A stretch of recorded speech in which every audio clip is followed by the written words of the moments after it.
त्या जेव्हा आपण जय श्रीराम म्हणतो त्या जय श्रीरामचा अर्थ आपण समजून घेतला पाहिजे, तर कुठे तो जय श्रीराम म्हणताना आपल्यामध्ये आणखी ऊर्जा येईल, ताकद येईल आणि खऱ्या श्रीरामाचा अर्थ, खऱ्या श्रीकृष्णाचा अर्थ, खऱ्या अयोध्येचा अर्थ, खऱ्या द्वारकेचा अर्थ आपल्याला तिथे कळेल.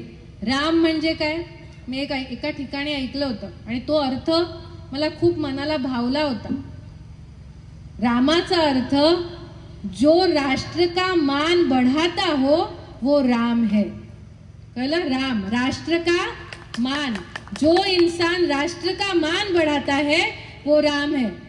मग तो कचरा काढणारा असेल, सफाई कामगार असेल, तो सफाई करून सकाळी सगळ्यांचा कचरा उचलतो, तो राष्ट्राचा मान वाढवतो. त्या सफाई कामगारामध्ये माझा राम आहे.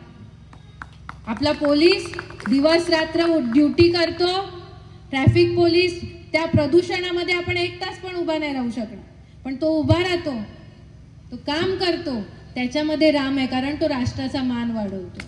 डॉक्टर हजारो लोकांचे जीव वाचवतो, तो राष्ट्राचा मान वाढवतो, त्यामध्ये राम आहे, त्या डॉक्टरमध्ये राम आहे. नगरसेवक जर तो लोकांची चांगली कामं करत असेल, जर तो लोकांना लुबाडत नसेल, तर त्यामध्ये सुद्धा राम आहे.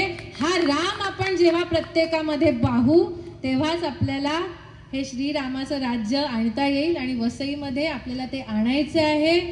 आपण मी मगाशी म्हटलं तसं नासी फडकेंचं एक गाणं आहे, नसे राहुळी वा नसे मंदिरी, नसे राहुळी वा नसे मंदिरी, जिथे राबती हात तेथे हरी. ऐकलं असेल ना सगळ्यांनी गाणं?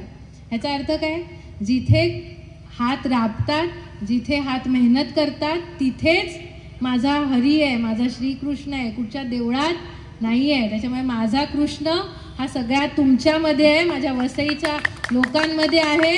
त्यामुळे मला जर त्याचं दर्शन करायचं असेल तर मी ते आत्ता करते, मी ते रोज करते.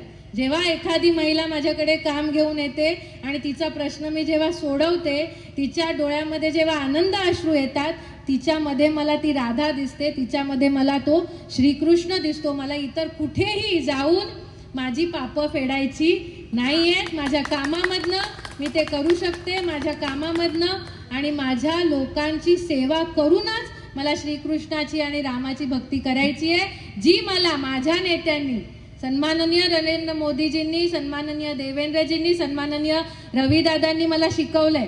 आणि त्यांच्याच पावलावर पाऊल ठेवून आज आम्ही सगळेजण चालतो. त्या रामा